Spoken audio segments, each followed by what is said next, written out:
नमस्कार, स्वागत है आपका एबीपी लाइव में। इस वक्त मेरे साथ मौजूद हैं आरएलडी के ब्रज क्षेत्र के अध्यक्ष इरफान खान साहब। उनसे जानेंगे आरएलडी के जयंत चौधरी यानी कि राष्ट्रीय अध्यक्ष जयंत चौधरी के द्वारा भाजपा में जाने की तमाम तरह की जो बात थी वो खुले मंच से इशारा देते हुए बोल दी है। क्या कुछ रहेगा आरएलडी, कब इन सारी बातों को क्लियर करने वाली है आरएलडी के अध्यक्ष जयंत चौधरी, कब भाजपा में जा रहे हैं, इन सारी बातों को जानने के लिए हमारे साथ जुड़ चुके हैं ब्रज क्षेत्र के अध्यक्ष। उनसे जानेंगे। अध्यक्ष जी, आप बोल रहे थे आरएलडी के जयंत चौधरी नहीं जा रहे भाजपा में, लेकिन उनके द्वारा एक बयान दिया गया है, मैं भाजपा वालों से मना कैसे करूं। किस नज़रिए से देखते हैं इस बयान को? देखिए, मैं आपके चैनल के माध्यम से तमाम हिंदुस्तान के अवाम को मुबारकबाद देना चाहते हैं कि देश के पूर्व प्रधानमंत्री स्वर्गीय चौधरी चरण सिंह जी को जो अवार्ड दिया गया है भारत रत्न, उसकी सराहना करनी चाहिए।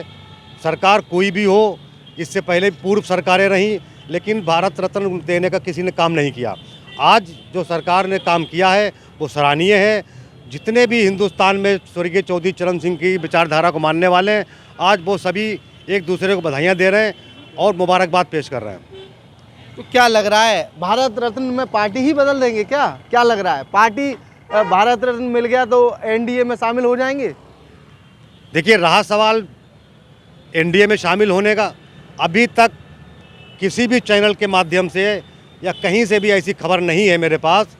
न हमारे नेता ने भी कहीं कहा है कि हम एनडीए में नेताजी ने छोड़ा क्या है? नेताजी ने छोड़ा क्या? नेताजी ने बोल दिया मैं मना नहीं कर सकता। नेताजी ने कुछ भी कहा, मैं मान रहा हूँ आपकी बात, लेकिन अभी तक उन्होंने ऑफिशियल बयान नहीं दिया कि मैं एनडीए में शामिल हो गया हूँ। अगर ऐसा लगता है कि एनडीए में शामिल हो रहे हैं तो एक अलग चीज़ है, लेकिन अभी तक जो सराहना की गई है वो सिर्फ सरकार की इसलिए की गई है, और करनी भी चाहिए, कि स्वर्गीय चौधरी चरण सिंह को जो अवार्ड दिया गया भारत रत्न, उसकी सराहना पूरे देश में हो रही है और हमें करनी चाहिए। ये पूरा देश तो सराहना कर रहा है, लेकिन कुछ किसान हैं, कुछ विरोधी पार्टी के आप ही के नेता हैं, उनका ये कहना है कि अगर जयंत चौधरी जा रहे हैं, उन्होंने बयान दिया था मैं चवन्नी नहीं हूँ, पलट जाऊँगा, ये सारी चीज़ें सामने निकल कर आ रही है। सोशल मीडिया भी ट्रेंड कर रहा है जयंत चौधरी को। तो क्या लग रहा है 2024 के चुनाव आसान होंगे आरएलडी के लिए? देखिए, 2024 का चुनाव का जहाँ तक ताल्लुक है, राष्ट्रीय लोकदल पूरी मुस्तैदी के साथ अपनी सारी लोकसभा सीटों पर तैयारी किए हुए, और जब गठबंधन हो जाएगा तो सारी लोकसभा सीट पर आरएलडी अकेले कैसे लड़ लेगी? जितनी सीटें हमारे पास थीं, समाजवादी के जरिए जो हमें सीटें साथ दी गई थीं, उस पर हमारी पूरी तैयारी है। और अभी तक ऐसा कुछ नहीं है कि हमने एनडीए के साथ गठबंधन कर लिया है। रहा सवाल ये कि इंडिया के साथ हमारा गठबंधन था और है, और आने वाले वक्त में रहेगा भी। जो भी चीज़ें खबरें आ रही हैं वो सब मीडिया के माध्यम से आ रही। अभी हमारे किसी भी नेता ने, मीडिया भी तो वही दिखा रही है जो आपके जयंत चौधरी बोल रहे हैं। किसी ही नेता ने या हमारे राष्ट्रीय अध्यक्ष जी ने अभी तक ऑफिशियल तरीके से ये नहीं कहा है कि मेरा एनडीए में मैं शामिल हो गया हूँ। ये बताइए, अगर सपोज दैट अगर जयंत चौधरी शामिल भी हो गए तो किस तरीके का प्रभाव पड़ेगा? जो आरएलडी के मनोवादी जो धारा के लोग हैं उनको किस तरीके? देखिए, राजनीति एक संभावनाओं का खेल होता है। राजनीति एक विशाल स्टेज है, इसमें कौन कब कहाँ कैसे मिल जाता है, कौन कब कहाँ कैसे चला जाता है, लेकिन अपनी पार्टी की विचारधाराओं से समझौता नहीं करना चाहिए। राष्ट्रीय लोकदल एक चौधरी चरण सिंह जी की विचारधारा है, और चौधरी जयंत सिंह जी उस विचारधारा से बिल्कुल बंधे हुए हैं। एक एक कार्यकर्ता, एक एक पदाधिकारी चौधरी चरण सिंह की विचारधारा से बंधा हुआ है। किसी भी पार्टी में जाएंगे, लेकिन अपनी विचारधारा को बिल्कुल नहीं छोड़ेंगे। विचारधारा तो आपके साथ रहेगी, लेकिन पाला बदल जाएगा क्या? ये राजनीतिक चीज़ें होती हैं। पाला बदलना एक अलग लफ्ज़ हो जाता है, लेकिन गठबंधन जो होते हैं वो इस तरीके के होते हैं कि सारे दल मिलकर के एक समझौता करते हैं।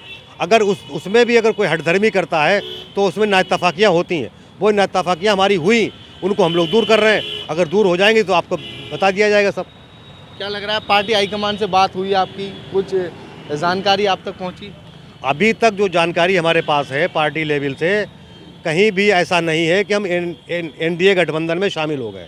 जैसे चर्चा चल रही है, हाथरस लोकसभा सीटें है और मथुरा लोकसभा सीट है, उस पर बात नहीं बन पा रही है। यही कारण है कि अभी जो औपचारिकता जो रह गई है जयंत चौधरी भाजपा में जाने की, उन बातों को लेकर ही ये मामला अभी दबा हुआ है। कहीं ना कहीं ये सामने भी आ जाएगा, तो उसके लिए क्या कहेंगे?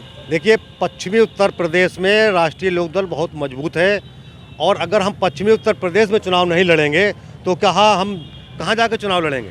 लिहाजा जो भी हमारी तैयारियां हैं, चाहे हाथरस हो, फतेहपुर सीकरी हो या अलीगढ़ हो या मथुरा हो, हमारी पूरी तैयारियां हैं और हम बहुत ही अच्छी तरीके से यहाँ चुनाव लड़ने के तैयार हैं। तो ये थे ब्रज क्षेत्र के अध्यक्ष इरफान खान साहब। उनके द्वारा अभी आरएलडी के जयंत चौधरी के द्वारा भाजपा में जाने वाली बातों को खारिज किया है, लेकिन जल्द ही ये सारी चीज़ें सामने आ जाएंगी। आरएलडी के जयंत चौधरी भी भाजपा में शामिल होंगे या फिर नहीं, ये तस्वीरों में आपको साफ देखना पड़ेगा। फिलहाल जयंत चौधरी के भाजपा में जाने की बातों को आरएलडी खारिज कर रही है। एबीपी लाइव से अलीगढ़ से खालिद अंसारी।